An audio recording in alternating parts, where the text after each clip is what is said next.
the suspect in the UnitedHealthcare assassin, the healthcare hitman, as I've been calling him, has been arrested and now charged, by the way, with the assassination of whatever that guy's name is. I don't even know. I don't think people like, what's his name? Brian Thompson? Is that what it is? Brian something or another. I honestly, I don't think people give a shit like what the dude who died. They don't even care about his name. Plus he got he was at a McDonald's in Pennsylvania and like someone ratted him out. Right. And I got to find, if I can, I got to find the McDonald's. Can anyone find like the Yelp page of the McDonald's or the Google page of that McDonald's? McSnitches. Yeah. Like fucking full of rats. The people are downvoting their restaurant. I got to find it real quick. 6-year-old Luigi Mangione is in custody tonight in Pennsylvania. By the way, his name is Luigi Mangione. Luigi Mangione. It's a Luigi Mangione. It's the most Italian name ever. Google undid it, son of a bitch. God damn it. What about their Yelp page? Has Yelp stepped up? Do we know where it's at? Anyway. Arraigned on unrelated felony gun charges and lying to police about his identity. We have a strong person of interest in the shooting that shook our city last week. 5 days after UnitedHealthcare CEO Brian Thompson was stalked and gunned down on the streets of Midtown Manhattan, the masked shooter fleeing on an e-bike into Central Park and eluding police long enough to get out of the city. The suspect was in a McDonald's and was recognized by an employee who then called local police. 280 miles west of New York City, eating breakfast. Officer Tyler Fry, who's been on the job just 6 months, described approaching Mangione. Me and my partner and I recognized him immediately. Didn't even think twice about it. We knew that was our guy. Local police detained Mangione after he showed them this fake ID from New Jersey with the name Mark Rosario, the same one he used to check into a Manhattan hostel, according to 2 senior law enforcement officials. The NYPD says it was one of multiple fake IDs in his possession, along with a U.S. passport, a similar mask and clothing worn by the gunman, and this weapon with a suppressor like the one used in the shooting. The gun appears to be a ghost gun, may have been made on a 3D printer, the capability of firing a 9mm round. Altoona police also discovered a handwritten 3-page manifesto, according to officials. 2 senior law enforcement officials say it references the healthcare industry. It does seem that he has some ill will toward corporate America. Mangione has not been charged in last week's shooting. I'm sorry. It does seem that he has some ill feelings towards corporate America. You know, this fucking guy shooting fuckers on our fucking streets doesn't like corporate America. Fuck you, your buddy. Corporate America built this goddamn country. Holy shit. Officials believe he has been in Pennsylvania for several days. He was in a variety of locations across the state, to include Philadelphia, Pittsburgh, and points in between. The NYPD says Mangione was born and raised in Maryland, his last known address in Hawaii. He was the valedictorian at an all-boys private school in Baltimore, according to his LinkedIn page. Our class was able to explore the new while also preserving the old. The University of Pennsylvania says he graduated in 2020 with a bachelor's and a master's in computer science. A fraternity at the school also confirming he was a member. Tonight, investigators say they are combing through his online posts, and there are many on platforms including Facebook, X, Instagram, LinkedIn, and Goodreads, which reveals the 26-year-old appears to be a prolific. Yeah, I don't know if it's true. I saw someone say that one of his Goodreads wish lists was Mein Kampf. Like, this guy, like, something about this doesn't seem right. Right? Something about this doesn't seem right to me. Only because, like, it's like, this dude is like a troll. I feel like reader. On Goodreads, Mangione shared someone else's take on the manifesto written by the Unabomber Ted Kaczynski. When all other forms of communication fail, violence is necessary to survive. It's not terrorism, it's war and revolution. Mangione saying he found it interesting. Thompson's murder triggered a backlash online against healthcare companies, many sharing their anger with the industry, some people even celebrating the killer. At UnitedHealthcare in Minnesota, the company put up temporary fencing, while today a private funeral was held for the CEO, 50-year-old father of two, Brian Thompson.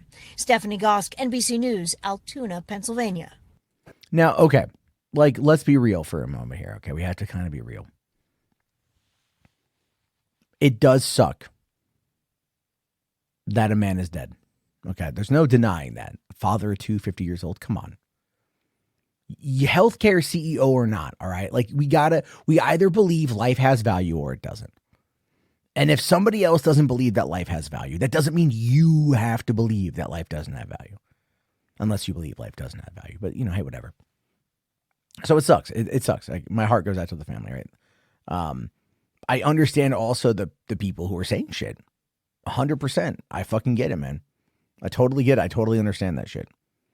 You are looking at a person who, in the eyes of many, represents all the evils of fucking healthcare. And I'm sure he ain't no fucking saint. And that is a problem.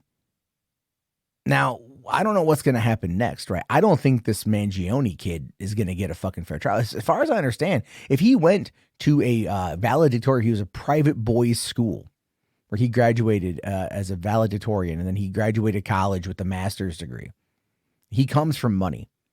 And if he comes from money, his parents are probably going to be able to put up a lot of it to mount a good defense.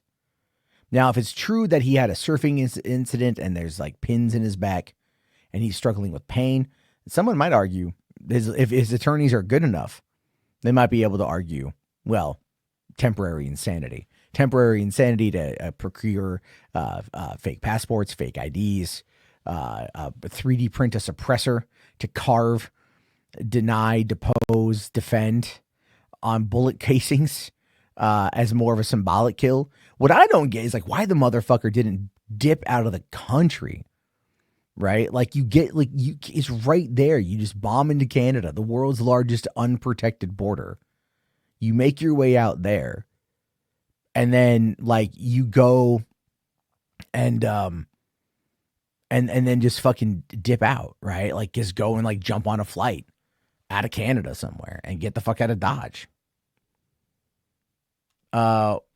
Well, hold on. Otis here says he was being investigated for insider trading, offloading $15 million to stocks for the FTC announcing investigation. Are you talking about the CEO? Like, seriously? So, okay. Oh, he had, what is this? Tim Urban. I'm trying, like, Fowl is sending me some shit there. I don't quite know what I'm looking at here. I have to look at this. Okay. I don't know what exactly you're sending me. It might be nothing but it's weird. Okay. Sorry. I do want to, this is going to sound crazy. I'm going to show you guys what I'm fucking talking about when I say like going to Canada, is, super simple. All right. I want to show you guys this one specific spot. All right. I got to find it again. Give me a hot second here. Let's see. Rational says he should have fled to a extraditable country like Cuba or Iceland. Are they non-extradition? I mean, I would figure Cuba would be probably easier than anything else. But at the same time, you would probably want to make the argument that it's not. Okay. So I want to show you guys this. Okay. So this is the I-5.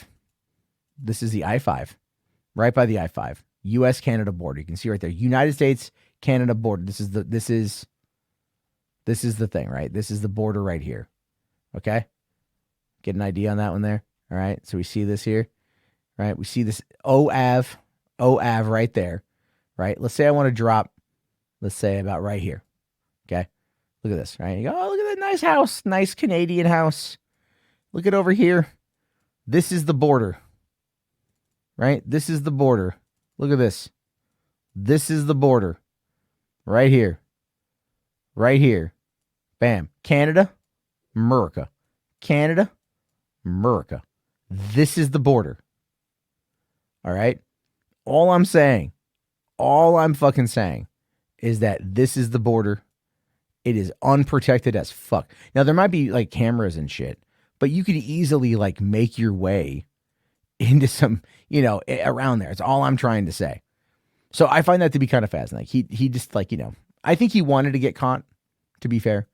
I think he's expecting a show trial.